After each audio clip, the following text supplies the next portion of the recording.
Welcome back to our YouTube channel Pathshala sir ji. हमने अभी तक 3 प्रैक्टिस सेट कंप्लीट कर लिए हैं साइंस के। ठीक है, ये आगे का आपका प्रैक्टिस सेट है। इसमें भी आपके बहुत ही इंपॉर्टेंट क्वेश्चन आंसर्स हैं जो आपके एग्जाम के पॉइंट ऑफ व्यू से बहुत ही ज़रूरी है, तो ये सेट भी आपको कंप्लीट करना है। ठीक, तो चलिए स्टार्ट करते हैं। पहला क्वेश्चन क्या है, देखो, right the functions of nerve system. Nerve system क्या होता है? जो नर्व्स होती हैं वो आपका क्या करती हैं, इंफॉर्मेशंस भेजती हैं। कहाँ तक? ब्रेन को इंफॉर्मेशन भेजती हैं, आपके बॉडी पार्ट्स तक इंफॉर्मेशन भेजती हैं। ठीक है, सो नर्व सिस्टम का फंक्शन क्या हो गया, इंफॉर्मेशन ट्रांसफर करता है। और दूसरा क्या करता है, ये कम्युनिकेशन में हेल्प करता है। ठीक है, जैसे एक बार रीड कर लेते हैं। It is an important communication and controlling system of body which helps to think, feel, move etcetera. ठीक है, सो ये क्या है, आपका एक इम्पॉर्टेंट कम्युनिकेशन और कंट्रोलिंग सिस्टम होता है नर्व सिस्टम। ठीक है, ये उसका फंक्शन हो गया। क्या करता है, आपके बॉडीज जो भी वर्क करती हैं उसको कम्युनिकेट करता है, कंट्रोल करता है। ठीक है, थिंक, फील करने में, आपके बॉडी पार्ट्स में जो मूवमेंट हो रहा है, ये सब काम किसकी वजह से है, नर्व सिस्टम की वजह से है। जो नर्व्स आपकी क्या करती हैं, इंफॉर्मेशन ट्रांसफर करती है। ठीक है, चलो सेकंड क्वेश्चन देखते हैं क्या बोल रहा है। Explain the dehydration of alcohols by chemical equation. Dehydration क्या होता है? डिहाइड्रेशन का मतलब आपकी बॉडी में भी आप भी डिहाइड्रेटेड होते हैं। इसका मतलब क्या है, पानी की कमी है। ठीक है, सो डिहाइड्रेशन का मतलब पानी का बाहर निकलना, वाटर का बाहर निकलना। ठीक है, ऑफ एल्कोहल। तो यहाँ पे हमने एल्कोहल क्या लिया है, एथिल एल्कोहल लिया है। आप कोई भी एल्कोहल ले सकते हो, एथिल हो गया, मेथिल हो गया। ठीक है, सो एथिल एल्कोहल के एग्जाम्पल से समझते हैं। ये आपका एल्कोहल है, OH यहाँ पे जुड़ा हुआ है, तो अब कॉन्सेंट्रेटेड H2SO4 की प्रेजेंस में। ठीक है, H2SO4 क्या होता है, सल्फ्यूरिक एसिड। और ये डेल क्या बताता है, हीट। ठीक है, डेल क्या, किसी भी रिएक्शन में डेल साइन क्या डिनोट करता है, हीट को रिप्रेजेंट करता है। ठीक है, सो जब आप हीट करोगे तो यहाँ से क्या हो जाएगा, आपका H2O वाटर क्या हो गया, बाहर हो गया। और ये क्या फॉर्म हो गया, एथीन, या फिर हमने पढ़ा है एल्केन, एल्कीन, एल्काइन, तो ये आपका क्या बन गया, एल्कीन बन गया। ठीक है, तो ये आपका हो गया डिहाइड्रेशन ऑफ एल्कोहल। चलिए नेक्स्ट देखते हैं क्या है। Question number 3, Mohan tested 5 solutions ABCD and E with universal indicator. Mohan ने क्या किया है, 5 सोल्यूशन का टेस्ट किया है, किससे, यूनिवर्सल इंडिकेटर से। अच्छा, यूनिवर्सल इंडिकेटर हम किसे किसे बोल सकते हैं, या किसे हम as a universal indicator use कर सकते हैं। आपका टर्मरिक है।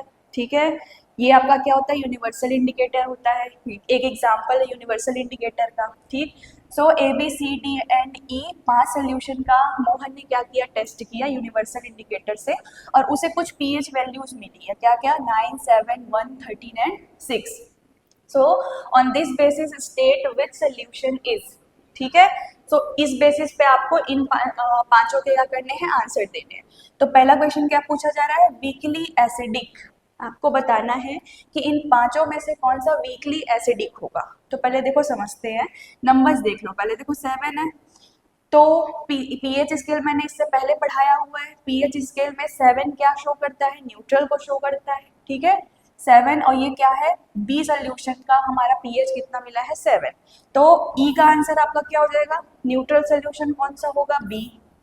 ठीक है, neutral B, pH is 7। B आपका क्या हो जाएगा, सोल्यूशन न्यूट्रल हो जाएगा। उसके बाद देखते हैं 1 और 6, ये दोनों क्या है, 7 से कम है। तो 7 से कम जो भी हमको मिलेगा पीएच वैल्यू, वो क्या होती है, एसिडिक होती है। अब एसिडिक भी मोर एसिडिक भी हो सकती है, और मतलब स्ट्रॉन्ग एसिड भी हो सकता है, और वीक एसिड भी हो सकता है। तो जितना आपके 7 के पास होगा वो क्या होगा, वीक एसिड। तो 6 क्या है, 7 के पास है, तो यहाँ से वीकली एसिडिक कौन होगा, हमारा जो सोल्यूशन 6 जिसका पीएच आया है। तो ई का हमारा क्या आया है, 6 आंसर। सो ये हो गया हमारा वीकली एसिडिक। ठीक है, फर्स्ट का आंसर हो गया, ई हो गया। ठीक है, उसके बाद 1 भी क्या है, लेस देन 7 है, बट 7 से काफी दूर है। ठीक है, तो ये हमारा 1 जो होगा सोल्यूशन सी, ये क्या हो जाएगा, हमारा स्ट्रॉन्ग एसिडिक हो जाएगा। ठीक है, स्ट्रॉन्ग एसिडिक क्या होगा, सी हो जाएगा। उसके बाद 7 से ज्यादा में आते हैं तो 9 और 13 है। ठीक है, 9 मतलब 7 से ज्यादा आप जाओगे तो वो क्या होते हैं, बेस होते हैं। तो 9 और 13 आपका बेस हुआ। अब 9 क्या होगा आपका, ठीक है, 9 हमारा क्या हो जाएगा, वीक बेस हो जाएगा। ठीक है, वीकली बेसिक कौन होगा, 9, या फिर सोल्यूशन ए। और स्ट्रॉन्ग बेसिक कौन स्ट्रॉन्गली बेसिक कौन होगा? सोल्यूशन डी, जिसका पीएच हमको क्या मिला है? 13। ठीक, चलो नेक्स्ट देखते हैं क्या है question number 4। What is specific heat capacity, right it's SI unit. ठीक है, तो देखते हैं स्पेसिफिक हीट कैपेसिटी क्या होती है। ठीक है, so the amount of heat required to raise the temperature of a body through 1 degree Celsius is known as specific heat capacity. देखो स्पेसिफिक हीट कैपेसिटी वो हीट है, ठीक है, वो हीट बोल सकते हो या फिर वो अमाउंट ऑफ हीट है जो किसी भी ऑब्जेक्ट के टेम्परेचर को 1 डिग्री सेल्सियस बढ़ाने के लिए ज़रूरी होती है। ठीक है, इसको हम क्या बोलते हैं? Specific heat capacity. If m be the mass and s be the specific heat of the body, then अब हम कोई ऑब्जेक्ट कंसीडर कर लेते हैं। ठीक है, हमने कोई ऑब्जेक्ट कंसीडर कर दिया जिसका मास m है, जिसकी स्पेसिफिक हीट क्या है? s हमने कंसीडर किया है। तो सो हीट कैपेसिटी क्या हो जाएगी हमारी? Mass into specific heat means m into S. ये हमारा क्या हो गया फॉर्मूला, और इसका SI यूनिट क्या है? जूल पर डिग्री सेल्सियस। ठीक, चलो नेक्स्ट देखते हैं क्वेश्चन नंबर 5 क्या है? Image of an object placed 30 centimetre. ठीक है, 30 सेंटीमीटर पे आपका क्या है? Image of object, oh sorry, image of object है। ठीक है, so for from a convex mirror is formed 10 centimetre far, determine the focal length of convex mirror. हमें फोकल लेंथ निकालना है कॉन्वेक्स मिरर का। तो पहले देख लो आपको गिवन क्या क्या है। ठीक है, distance of an object from convex lens.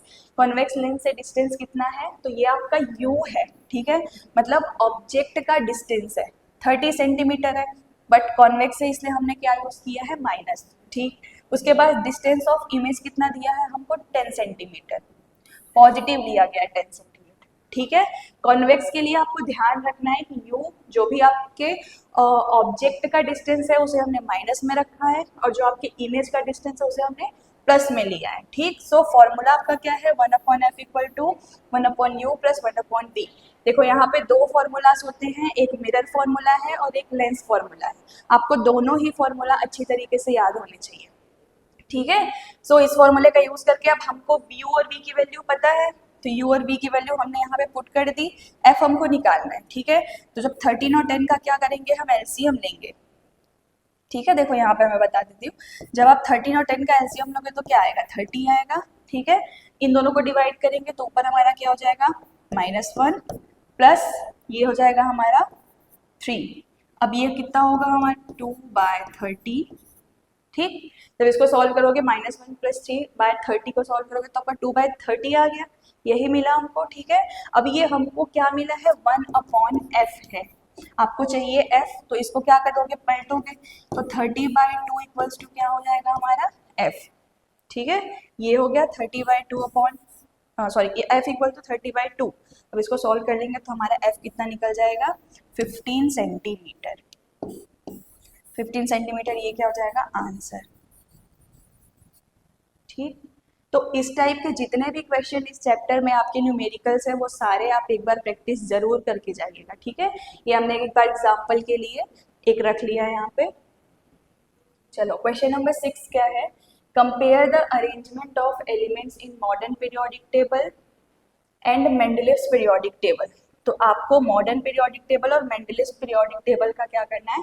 Arrangement देखना है या उनको कंपेयर करना है कि क्या मॉडर्न पीरियोडिक टेबल में क्या क्या चीज़ें थी और मेंडलीव्स पीरियोडिक टेबल में क्या चीज़ें थी। ठीक है, सो कंपैरिजन करते हैं। देखो सबसे पहले मॉडर्न पीरियोडिक टेबल पढ़ते हैं। इसमें क्या था, ये किस बेसिस पे अरेंज किया गया था, उस समय कितने एलिमेंट्स थे। ठीक, वो सारी चीज़ें देखते हैं। So modern periodic table is based on, ये एटॉमिक नंबर्स पर बेस्ड था। एटॉमिक नंबर के अकॉर्डिंग ही मॉडर्न पीरियोडिक टेबल बनाया गया। ठीक है, कैसे रखा गया था? एटॉमिक नंबर के इंक्रीजिंग ऑर्डर में एलिमेंट्स को अरेंज किया गया था। ठीक, और जो भी एलिमेंट्स थे उनका प्लेस कैसे डिसाइड हुआ था? इलेक्ट्रॉनिक कॉन्फ़िगरेशन के थ्रू। ठीक है, देखो यहाँ पे लिखा हुआ है, एक बार रीड कर लेते हैं। Position of each element is decided on the basis of its electronic configuration. Electronic configuration से हमने प्लेस डिसाइड किया था।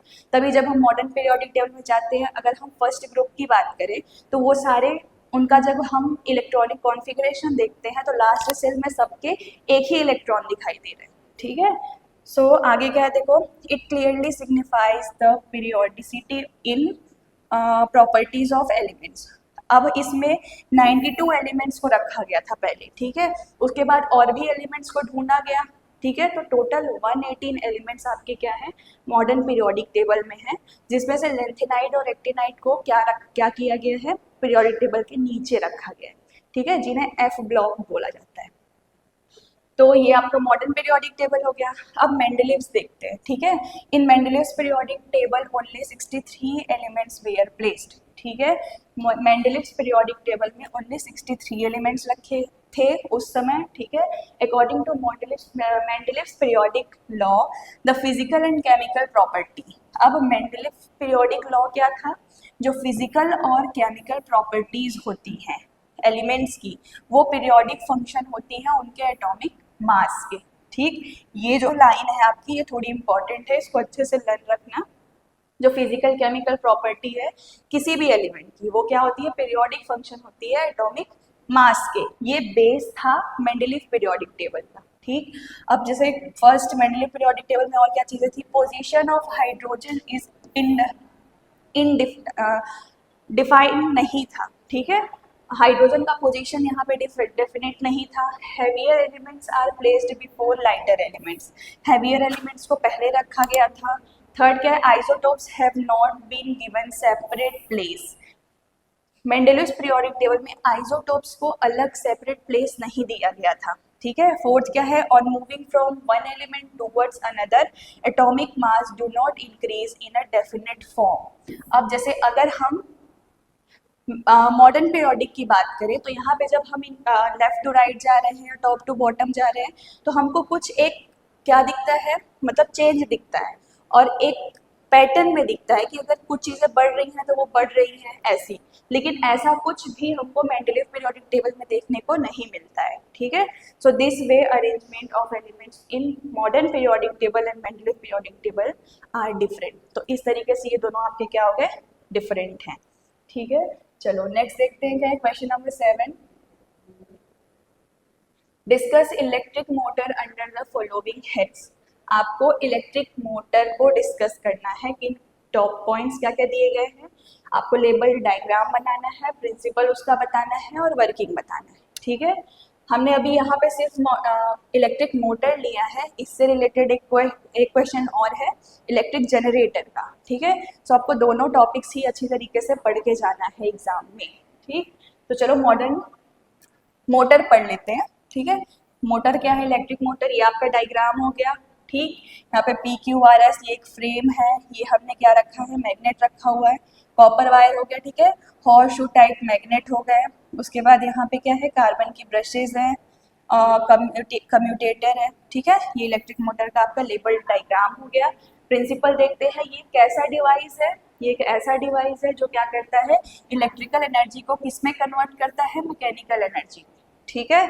और इसके बाद it works on the principle, और क्या प्रिंसिपल, मतलब इस प्रिंसिपल को ये कैसे कैरी कर रहा है, देखो when a current carrying conductor, ठीक है, हमने कोई कंडक्टर लिया है जो करंट उसमें फ्लो हो रहा है, जैसे कि यहाँ पे हमने क्या लिया, कॉइल लिया है, ये आपका एक क्या है, करंट कैरिंग कंडक्टर है। जब इसे आप मैग्नेटिक फील्ड में रखोगे, ठीक है, forces act on it and this force can rotate the coil about an axis. So जब आप किसी भी करंट कैरिंग कंडक्टर को क्या रख रहे हो, मैग्नेटिक फील्ड के बीच में रख रहे हो, तो वो क्या करती है, उस एक्सिस पे उस जो कंडक्टर है उसको क्या करती है, रोटेट करती है। ये हो गया हमारा प्रिंसिपल, ठीक है। अब वर्किंग देखते हैं, ये वर्क कैसे करता है, ठीक है। तो हमने क्या लिया है, एक रेक्टेंगुलर कॉइल लिया है पी क्यू आर एस, ठीक है, ये P Q R S rectangular coil है जो कि किससे बना हुआ है, कॉपर, ठीक है। कॉपर वायर से हमने क्या किया, जैसे आपने कोई फ्रेम ले लो, ठीक है, जिसमें 4 कॉर्नर्स है, उस पर क्या करो, कॉपर की वायर लपेट दो, तो इस तरीके से आपका क्या बन जाएगा, पी क्यू आर एस एक रेक्टेंगुलर कॉइल बन गया। This coil is mounted on a rectangular frame known as armature, इसे हम क्या बोलेंगे, आर्मेचर कहते हैं, ठीक है। अब armature is free to rotate about its own axis in place between 2 concave shape pole pieces of a permanent magnet. अब हमने इस आर्मेचर को क्या किया है, दो कॉनकेव शेप्ड परमानेंट मैग्नेट के बीच में रखा हुआ है, ठीक है, और ये अपने एक्सिस पे रोटेट हो सकता है। अब आगे, ends of armature are connected with two split rings, ठीक है, जो आर्मेचर की इंस है वो दो स्प्लिट रिंग से कनेक्टेड है, R1 एंड R2, ये R1 और R2 से कनेक्टेड है, जो यहाँ पे दिख रहा है, ठीक है। Source of current and key are connected with split rings through the carbon brushes. अब कार्बन ब्रशेस लगी हुई है दो, S1 और S2, ठीक है। उसके बाद क्या है, let at one instant of time armature PQRS be in horizontal position. PQRS आपका क्या है, हॉरिजॉन्टली पोजीशन पे है, ठीक है, ये PQRS। अब आगे चलते हैं, देखो ठीक है, PQRS be in horizontally position as shown in figure when current is passed through the coil. अब जब आपकी कॉइल में क्या होगा, करंट फ्लो स्टार्ट होगा। देखो करंट, हमने यहाँ पे बैटरी अटैच किया हुआ है, ये पॉजिटिव हो गया, ये नेगेटिव आयन हो गया, यहाँ से आपका करंट फ्लो स्टार्ट होगा। ये देखो यहाँ पे करंट आपका ऊपर जा रहा है और यहाँ से करंट हमारा नीचे आ रहा है, ठीक है, ये जा रहा है और ये नीचे है, ठीक। So the according to Fleming's left hand rule, अब यहाँ पे हम फ्लेमिंग के लेफ्ट हैंड रूल का यूज कर रहे हैं, ठीक है, हमने left hand right hand rule दोनों पढ़ा हुआ है, ठीक। Downward force acts on arm PQ and upward force acts on RS। तो PQ पर आपका कौन सा फोर्स लग रहा है, डाउनवर्ड फोर्स है, करंट आपकी नीचे आ रही है, और RS पे फोर्स कैसा लग रहा है, अपवर्ड फोर्स लग रहा है, करंट ऊपर जा रही है, ठीक है।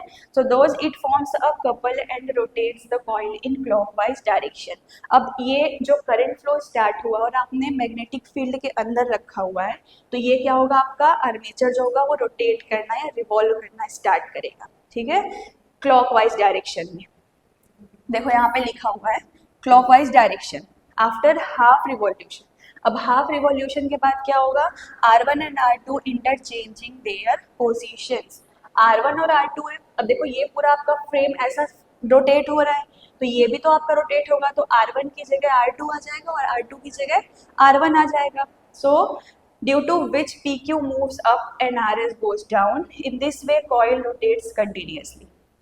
अब जब ऐसा होगा तो PQ हमारा क्या हो जाएगा, ये हमारा इस पे लगेगा अपवर्ड फोर्स। अब तक यहाँ पे क्या लग रहा था, डाउनवर्ड फोर्स लग रहा था, लेकिन अब रोटेशन के बाद यहाँ अपवर्ड फोर्स लगेगा और यहाँ क्या लगेगा, डाउनवर्ड फोर्स लगेगा। तो ये हमने जो यहाँ पे वर्किंग पढ़ा था, क्या करता है, rotate the coil about an axis, तो ये आपका क्या हो गया, वर्किंग हो गया, ठीक है। तो चलो नेक्स्ट देखते हैं क्या है, क्वेश्चन नंबर 8, ठीक है। Define activity series and right the names of one most reactive and one least reactive metal. देखो एक्टिविटी सीरीज क्या होती है, जब आप मेटल्स को क्या करेंगे, उनके रिएक्टिविटी के बेस पे, वो कितना ज़्यादा रिएक्ट करते हैं या कितना कम रिएक्ट करते हैं, इसके बेस पे जब आप उनको क्या करते हैं, डिक्रीजिंग ऑर्डर में अरेंज कर देते हैं, तो ऐसी सीरीज को हम क्या बोलते हैं, एक्टिविटी सीरीज बोलते हैं, ठीक है। एक बार रीड करते हैं, देखो the series obtained by arrangement of various metals in decreasing order and there reactivity is called activity series, ठीक है, इसी को हम एक्टिविटी सीरीज कहते हैं। सो मोस्ट रिएक्टिव मेटल क्या है आपका, लिथियम है, एंड लीस्ट रिएक्टिव मेटल क्या है हमारा, प्लेटिनम है, ठीक है। चलो सेकेंड क्वेश्चन क्या पूछ रहा है, write names and formula of two ores of copper. Copper के टू ओर्स के आपको क्या लिखने हैं, नेम लिखने हैं। तो पहला क्या है, देखो क्यूपराइट और रूबी कॉपर बोल सकते हैं, इसका केमिकल फॉर्मूला है Cu2O, ठीक है। सेकेंड क्या है, कॉपर ग्लैंस, इसका फॉर्मूला Cu2S है, और थर्ड क्या है, कॉपर पायराइट है, इसका फॉर्मूला मतलब दो तरीके से, CuFeS2 भी लिख सकते हो और क्या लिख सकते हो, Cu2S Fe2S3, ठीक। तो ये आपके और हो गए कॉपर के, ठीक है। और नेक्स्ट क्वेश्चन क्या है, देखो what are homologous and analogous characters. आपको ठीक है, आपको होमोलोगस और एनालॉगस कैरेक्टर को डिफाइन करना है, एक्सप्लेन करना है, ठीक है, विथ एग्जांपल्स के साथ। चलो देखते हैं। सो होमोलोगस और एनालॉगस कैरेक्टर्स क्या होते हैं, देखो यहाँ पे आपका बहुत ही मतलब डिटेल में एक्सप्लेन किया गया है एग्जाम्पल्स लेके। डेफिनेशन आपका देखो नीचे बताया गया है, क्या होते हैं, दोस्त organs of organisms similar in origin and structure, ठीक है। होमोलोगस कैरेक्टर्स क्या होते हैं? ऐसे कैरेक्टर्स, ठीक है, या ऐसे ऑर्गन बोल सकते हो जिनमें जो क्या हो, सिमिलर इन ओरिजिन, जिनका ओरिजिन एंड स्ट्रक्चर क्या हो, सिमिलर हो, बट उनका फंक्शन क्या हो, डिफरेंट। ठीक है, ओरिजिन और स्ट्रक्चर सेम होगा बट फंक्शन उनका क्या होगा, डिफरेंट होगा। तो ये होता है आपका होमोलोगस कैरेक्टर। ठीक, एनालोगस कैरेक्टर क्या होता है? जस्ट इसका अपोजिट करना है आपको। यहाँ पे क्या देखा आपने, ओरिजिन स्ट्रक्चर क्या है, सेम है, सिमिलर है, बट फंक्शन डिफरेंट है। बट वहाँ पे क्या होता है, फंक्शन सेम होता है और स्ट्रक्चर आपका क्या हो जाता है, डिफरेंट हो जाता है। देखो एक बार यहाँ पढ़ लेते हैं, from skin those structure is different रहेगा। ठीक है, एनालॉगस कैरेक्टर में स्ट्रक्चर डिफरेंट होते हैं बट फंक्शन क्या होता है, सेम होता है। ठीक है, अब जैसे कि डार्विन ने बहुत सारे फिंच पर क्या किया था, 15 टाइप्स ऑफ फिंच। ठीक है, 15 टाइप्स ऑफ फिंच पे इन्होंने क्या किया था, एक्सपेरिमेंट करके देखा था। ठीक, सो एग्जाम्पल में देखो क्या है, जैसे internal structure of wings of bat, wings of seal, four limbs of ship, man, dog, श्रू आर सिमिलर। ठीक है, जैसे ये सब क्या है, ऑर्गन्स क्या है, सिमिलर है। अलग अलग ऑर्गेनिज्म या फिर ह्यूमन बींग्स में ये ऑर्गन्स क्या है, सिमिलर है, मीन्स उनका ओरिजिन या स्ट्रक्चर सेम है बट काम सबका अलग अलग होता है। जैसे they originate from the same ancestors but their function is different. जैसे विंग्स ऑफ बैट, बैट अपने विंग्स का यूज कहाँ करती हैं, फ्लाई के लिए करती हैं। विंग्स ऑफ सील वो क्या करती हैं, स्विम के लिए यूज करती हैं अपना। ठीक है, और यहाँ पे wings of butterfly and wings of birds. तो बटरफ्लाई के विंग्स और बर्ड्स के विंग क्या होता है, स्ट्रक्चर उनका क्या होता है, डिफरेंट होता है अगर आप स्ट्रक्चर की बात करेंगे, लेकिन उनका फंक्शन, काम सेम है। दोनों यूज किस लिए करती हैं, उड़ने के लिए, फ्लाई के लिए यूज करती हैं। ठीक है, चलो नेक्स्ट देखते हैं। Acid A and B are taken in 2 beakers. ठीक है, एसिड लिया गया है, ए और बी दो हमने बीकर लिया है, उसमें ए भी एसिड है। ठीक है, so acid A partially ionise in water and acid B क्या है, कम्प्लीटली आयनाइज है इन वाटर में। On this basis state that. ठीक है, देखो क्वेश्चन क्या बोल रहा है, आपने दो बीकर लिए हैं ए और बी, उसमें क्या है, एसिड है। ठीक है, जो ए है वो क्या हो रहा है, पार्शियली आयनाइज्ड है, और जो बी है वो क्या है, कम्प्लीटली आयनाइज्ड है। ठीक है, उस बेसिस पे आपको क्वेश्चंस के आंसर देने हैं। तो फर्स्ट क्वेश्चन देखो क्या है, among A and B which acid is strong and which is weak. ठीक है, ए और बी में कौन सा एसिड स्ट्रॉन्ग एसिड है और कौन सा वीक है वो आपको बताना है। देखो अभी तक हम लोग नंबरिंग हम लोग को दी गई थी। ठीक है, तो हम बता ले रहे थे कि अगर 7 है तो वो न्यूट्रल है, 7 से कम हुआ तो वो क्या होगा, एसिड होगा। ठीक है, और एसिड में भी स्ट्रॉन्ग और वीक कैसे पता चल रहा था आपको, अगर वो 7 के बहुत करीब है तो वो क्या है, वीक एसिड है, और जितना आप 7 से दूर जाते जाएंगे इधर 1 2 3 ये आपका क्या होगा, स्ट्रॉन्ग एसिड होगा। लेकिन अब यहाँ पे कैसे बताओगे, यहाँ तो कोई नंबरिंग दी ही नहीं हुई है। ठीक है, बट यहाँ पे हमें बताया गया है कि ए आपका पार्शियली आयनाइज्ड है और बी क्या है, कम्प्लीटली आयनाइज्ड है। ठीक है, सो आंसर देखो, एसिड बी कम्प्लीटली आयनाइज्ड है in water but acid A does not. ठीक है, अब वीकली और कंप्लीटली या फिर पार्शियली आयनाइज से क्या समझ रहे हो, जैसे अगर आप HCl की बात करो, ठीक है, इसे आप किसी भी सोल्यूशन में डाल रहे हो HCl, तो ये कैसे आयनों में ब्रेक होगा, H प्लस में टूटेगा और Cl किस में ब्रेक होगा, माइनस में। ठीक, तो ये आपका क्या हो गया, कम्प्लीटली आयनाइज्ड हो गया। आपको आपका एक पार्ट पॉजिटिव और एक पार्ट नेगेटिव आपको मिल गया। ठीक है, लेकिन अगर हम लोग एसिटिक एसिड की बात करें, CH3COOH, ठीक है, अब अगर आप इसे वाटर में मतलब किसी भी लिक्विड में डिसॉल्व कर रहे हो तो क्या होगा, CH3 आपका क्या होगा, पॉजिटिव, और COOH नेगेटिव आयन में ब्रेक होगा। अब COOH फिर से ब्रेक होगा। ठीक है, मतलब इसको टूटने में 1-2 स्टेप लगेंगे। तो ये आपका ये इस तरह का आयनाइजेशन क्या होता है, ये होता है आपका पार्शियली आयनाइज्ड। ठीक है, और ये हो गया आपका completely ionised. So acid B completely ionized in water, but acid A does not. Because acid B is strong and acid A is weak. So acid B आपका क्या होगा, strong acid होगा, क्योंकि वो क्या हो रहा है, completely ionized हो जा रहा है, और acid B आपका क्या होगा, weak होगा। क्यों, क्योंकि वो partially ionized है। ठीक है, सेकेंड क्वेश्चन क्या पूछा गया, what is a weak acid. Weak acid क्या होता है, ठीक है, so acids which ionize partially in water are known as weak acid. ठीक है। वीक एसिड आप किसे बोलोगे, जो क्या हो रहा है, पार्शियली आयनाइज्ड हो रहे हैं। जैसे कि अभी मैंने CH3COOH, देखो यहाँ पे भी एग्जाम्पल में दिया हुआ है। CH3COOH क्या होता है, एसिटिक एसिड है। जब आप इसे क्या करेंगे, किसी भी लिक्विड में डिसॉल्व कर रहे हैं तो ये 2 पार्ट्स में ब्रेक होगा। पहले क्या देगा, CH3 पॉजिटिव, और COOH पूरा आपका किस में ब्रेक होगा, नेगेटिव में। अब COOH क्या हो सकता है, और 2 पार्ट्स में टूटेगा। ठीक है, सो ये होता है आपका पार्शियली आयनाइजेशन, या फिर जो पार्शियली आयनाइज्ड हो रहा है एसिड, उसी को आप क्या बोलोगे, वीक एसिड। ठीक है, चलो अब नेक्स्ट क्वेश्चन देखो क्या है, सी देख लेते हैं। ठीक है, व्हाट इज स्ट्रॉन्ग एसिड। अब स्ट्रॉन्ग एसिड क्या होगा, जो वाटर में आपका क्या हो रहा है, कंप्लीटली आयनाइज्ड हो जा रहा है। ठीक है, acid which ionise completely in water is called strong acid. जैसे HCl है, HNO3 है, ये आपको डायरेक्ट H+ आयन देंगे। ठीक है, जैसे HCl का भी मैंने एग्जाम्पल लिया था, HCl है, जैसे ही आप इसे डिजोल्व करोगे ये H+ और Cl- आयन में ब्रेक हो जाएगा। ठीक है, तुरंत आपको H+ आयन मिला, लेकिन यहाँ आपको H+ आयन के लिए 2-3 स्टेप लगेंगे। ठीक है, तो ये हो गया आपका strong acid. Third D question क्या है, गिव 2 एग्जांपल्स ऑफ ईच। आपको स्ट्रॉन्ग एसिड और वीक एसिड के 2 एग्जांपल्स देने थे। सो स्ट्रॉन्ग एसिड क्या है आपका, HCl हो गया, HNO3 हो गया। ठीक है, और वीक एसिड हो गया एसिटिक एसिड, CH3COOH और H2CO3। ये आपके 2 एग्जांपल्स हो गए। ठीक है, चलो नेक्स्ट देखते हैं। क्वेश्चन क्या है, right about the different modes of transmission of heat. हमने हीट ट्रांसमिशन के 3 मेथड पढ़े हैं। ठीक है, तो हीट ट्रांसमिशन के 3 मेथड्स कौन कौन से हो गए, पहला आपका कंडक्शन है, सेकंड कन्वेक्शन है, और थर्ड क्या है, रेडिएशन। ठीक है, अब समझते हैं ये तीनों मेथड क्या बोलता है या है क्या।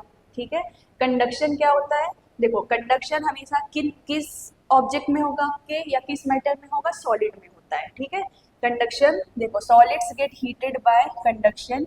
इन this mode of heat transmission heat is handed over from one particle of the substance to the next. देखो एक एग्जांपल से समझते हैं, जैसे यहाँ पे ये मैंने कोई कंडक्टर लिया हुआ है। ठीक है, अब इसको यहाँ पे मैंने एक कैंडल रख दिया है और उसको हम हीट कर रहे हैं। अब इसमें क्या होंगे, बहुत सारे पार्टिकल्स होंगे जो एक दूसरे से जुड़े हुए होंगे। ठीक है, तो जब आप, ये आपका कंडक्टर समझ लो कोई लोहा है, आयरन है। ठीक है, जो कंडक्टर्स क्या होते हैं, जो हीट और इलेक्ट्रिसिटी को बहुत जल्दी एब्जॉर्ब करें या अपने अंदर से होके फ्लो होने दें। ठीक है, तो अगर आप कैंडल जला रहे हैं तो ये पार्ट आपका क्या होगा, गर्म होगा। ठीक है, यहाँ के पार्टिकल्स आपके गर्म होंगे। अब ये पार्टिकल उठ के यहाँ नहीं जाएगा, ये पार्टिकल इसको हीट ट्रांसफर करेगा, ये इसे हीट ट्रांसफर करेगा। ऐसा होते होते पूरा रॉड आपका क्या हो जाएगा, गर्म हो जाएगा। तो ये होता है कंडक्शन। ठीक है, यहाँ पे पार्टिकल्स का मूवमेंट नहीं होता है, और ये कंडक्शन किन में होता है, सॉलिड में होता है। ठीक है, चलो नेक्स्ट देखते हैं क्या है, कन्वेक्शन है। ठीक है, कन्वेक्शन किन में होता है, heat transmission through liquids and gases. Liquid और गैस में होता है कन्वेक्शन। ठीक है, अब लिक्विड गैस में जैसे आपने ये क्या ले लिया है, बिकर ले लिया है, इसमें हमने क्या डाल, वाटर लिया हुआ है। ठीक है, इसको आप नीचे से क्या कर रहे हो, फ्लेम दे रहे हो, हीट दे रहे हो। ठीक, अब इसको हीट दिया हमने। ठीक है, इसमें वाटर है, तो ये जो हमारा नीचे का वाटर है, नीचे के जो पार्टिकल्स है, ये क्या होंगे, पहले गर्म होंगे, और फिर ये कहाँ आएंगे, ऊपर आएंगे, और जो ऊपर के ठंडे थे, ठंडा पानी जो था वो आपका कहाँ आएगा, नीचे आएगा। और ये प्रोसेस कब तक चलता रहेगा, जब तक पूरे बीकर में वाटर का टेम्परेचर सेम ना हो जाए। ठीक है, तो ये आपका, ये हमारा क्या हो गया, कन्वेक्शन। ठीक है, so heat transmission through liquids and gases continues till every part of it attains the same temperature। ठीक है, जब तक पूरे वाटर का टेम्परेचर सेम नहीं हो जाता तब तक आपका मूवमेंट चलता रहेगा। और यहाँ पे पार्टिकल्स का मूवमेंट नहीं हो रहा था, लेकिन कन्वेक्शन में पार्टिकल्स का मूवमेंट होगा, और किन में होता है, ये लिक्विड और गैस में होता है। ठीक है, थर्ड देखते हैं, थर्ड क्या है हमारा, रेडिएशन है। अब रेडिएशन किन में होता है, देखो this mode heat is transmitted in a straight line path। ठीक है, no medium is required for this mode transmission। ठीक, इस मेथड से अगर आपका हीट ट्रांसफर हो रहा है तो इसमें हमें किसी भी मीडियम की ज़रूरत नहीं होती है। ठीक है, और कैसे हीट ट्रांसफर होता है, स्ट्रेट लाइन में, वेव के फॉर्म में। ठीक है, So when the heat radiation are made to incident on a surface and the surface absorb it, then the surface called good absorber. देखिए रेडिएशन समझ में, यहाँ पे आपको मीडियम की जरूरत नहीं होती है, जो भी आपका रेडिएशन है वो एक स्ट्रेट लाइन में चलता है, ठीक है। उसके बाद जैसे इसका एग्जांपल आप क्या समझ सकते हो, गैस का यूज करते हो, बर्तन ऊपर रखते हो, ठीक है, तो बर्तन आपका गर्म हो रहा है तो वो है आपका रेडिएशन, ठीक है। और अगर कोई भी ऑब्जेक्ट आपने रखा है या कोई मेटल लिया है वो गर्म हो रहा है, बहुत जल्दी हीट एब्जॉर्ब कर रहा है, तो वो क्या होता है, गुड एब्जॉर्बर कहलाता है, ठीक है। तो ये हो गया कंडक्शन, कन्वेक्शन और radiation. Number 12, explain laboratory method of preparation of hydrogen gas on the basis of the following points। तो इन पॉइंट्स पे आपको क्या करना है, प्रिपरेशन ऑफ हाइड्रोजन को एक्सप्लेन करना है। देखो 3 लेबोरेटरी मेथड्स हैं, एक हाइड्रोजन की है और दूसरी क्या है, नाइट्रोजन की है, और थर्ड है ऑक्सीजन की। तो आपको तीनों लेबोरेटरी मेथड पढ़नी है, ठीक है। तो किन किन पॉइंट्स पे एक्सप्लेन करना है, केमिकल इक्वेशन देना है, यूज बताना है, ठीक है। तो केमिकल इक्वेशन आप हाइड्रोजन के प्रिपरेशन के लिए क्या लोगे, जिंक लोगे और H2SO4 सल्फ्यूरिक एसिड ले रहे हैं, ठीक है। जब इनका रिएक्शन करवाएंगे हम तो हमको क्या मिलेगा, जिंक सल्फेट बन के मिलेगा और हाइड्रोजन गैस रिलीज होगी। तो ये हमको हाइड्रोजन ऑब्टेन हो गया, ठीक है। चलो अब यूज देखते हैं, यूज क्या है। फर्स्ट यूज हम कहाँ करते हैं, in extraction metal is obtained by passing hydrogen on hot metal oxide, ठीक है, एक्सट्रैक्शन में आप यूज करते हैं। सेकेंड क्या है, hydrogen is used to obtain tungsten and molybdenum. Tungsten और मोलिब्डेनम के को निकालने के लिए या ऑब्टेन करने के लिए हम हाइड्रोजन का यूज करते हैं। थर्ड क्या है, in the industrial preparation of ammonia और हाइड्रोजन क्लोराइड, HCl और NH3। अमोनिया क्या होता है, NH3 होता है, हाइड्रोजन क्लोराइड क्या होता है, HCl। इन दोनों के प्रिपरेशन में हम यूज करते हैं। फोर्थ है, hydrogen is also necessary in the production of organic chemicals. Organic chemicals के प्रोडक्शन में भी हम हाइड्रोजन यूज करते हैं। और fifth, in the manufacture of vegetable ghee by the hydrogenation of vegetable oils, ठीक। तो ये आपका यूज हो गया और केमिकल इक्वेशन हो गया, ठीक है। ये हाइड्रोजन गैस था। अब इसमें आपसे डायग्राम पूछ सकता है, प्रोसेस पूछ सकता है, ठीक है, एपरेटस रिक्वायर्ड भी पूछ सकता है। यहाँ पे तो सिर्फ 2 ही पॉइंट्स दिए हुए हैं, तो आपको वो सब भी प्रिपेयर करने हैं, ठीक है। तो आज इतना, ये क्वेश्चंस आपके हो गए हैं अभी, ठीक है। Thank you so much for watching.